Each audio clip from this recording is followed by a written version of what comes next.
Speaker, and I want to speak to the motion laid by my honourable friend for Northampton South relating to Lord's Amendment 5. And now I recognise that there is a genuine problem that the Lords, well, the original bill and the Lords have sought to address, and there is a real issue with harassment, with intimidation, with offensive behaviour directed at women who are going into abortion clinics. And I recognise that that requires policing and that it's appropriate for the authorities to pay attention and to stop harassment and intimidation. And this House and the other place have decided that additional legislation on top of what's already on the statute book is required to enable that additional policing. And all the arguments made by the honourable lady who has campaigned so hard on this for so long have been accepted by this House, and I don't think there's any particular value in unpicking the arguments that have been made there. That debate has been had. So the question now before us, and the purpose of the amendment made by my honourable friend, is what is to happen in these zones, these safe access zones as they're now to be called. And I recognise the intention behind the Lord's Amendment, recognise the intention behind the original clause, but my concern is that in asserting a general principle of something that we do not want, and couching that desire for a general principle in very broad terms, we are making a momentous step. We are crossing an enormous river. Well, a very small river. The Rubicon was actually a very small stream, but it was a momentous step. And when we criminalise prayer or private thought, or indeed consensual conversations between two adults, we are doing something of enormous significance in our country and in our democracy and in a liberal facility. I'm happy to give way.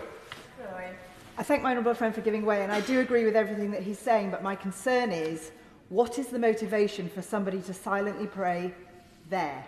What other motivation do they have other than to be seen by a woman who is at her lowest ebb going in for something which is not the best day of her life? In fact, it'll be one of the worst days of her life. Well, I absolutely recognise that. The difficulty is none of us can know what the motivation is, and we can even accept, as I'm sure the honourable lady suggests, that the motivation is pretty malign by her judgment. It might be a very well-intentioned prayer on her part, but I'm sure the inference the honourable lady is making, that the attempt is to dissuade the lady from accessing the abortion clinic, is genuine. That is no doubt what is going on. My concern is with the principle of this law, how it will be applied, and the precedent that it sets in our democracy. So my concern is that the bill authorises the police to ask exactly the question that the honourable lady just asked, which is to go up to a private citizen standing on a street corner, not overtly harassing anybody, and to ask the question that the police asked that lady in Birmingham, which is, what are you praying about? What is in your head at this time? They couldn't spot that she was doing anything offensive, but they concluded that she probably was thinking something that they disapproved of, and they took steps to arrest her. I think that is a very, very concerning step that we are taking as a country, to authorise the police to act in that way. So I think there is happy to give way. I'm grateful, and I utterly respect the sincerity of why people have moved this amendment and why my honourable friend is supporting it. And I was very pleased to see that the honourable gentleman for Antrim is against harassment. But that's the point about this amendment, because it doesn't say, and any person engaged in consensual communication or silent prayer shall avoid harassment. It says it shall not be taken as harassment. So however ostentatiously someone is praying, or however aggressively they are seeking to open consensual communication with an individual going to a clinic, it shall not be taken to be harassment. So it's a blank cheque for somebody to behave in a harassing way and then to defend themselves and saying, oh, but it says here, what I was doing shall not be taken as harassment. The behaviour that will not be taken as harassment is the private prayer. Other actions that may be taken, offensively obstructing somebody walking down the street, as I think was his suggestion earlier, that would come in scope. What should not come in scope is somebody thinking something in their head. That is the only defence that we are trying to insist upon, and I invite members to consider whether they want to pass a law that will ban people from thinking something. If there are other means by which harassment is taking place or obstruction, then that should come within scope, or it will come within scope of the law. So I don't think the intention is to stop people praying. I don't think that's what the honourable lady wants to do, or the government wants to do, any of us.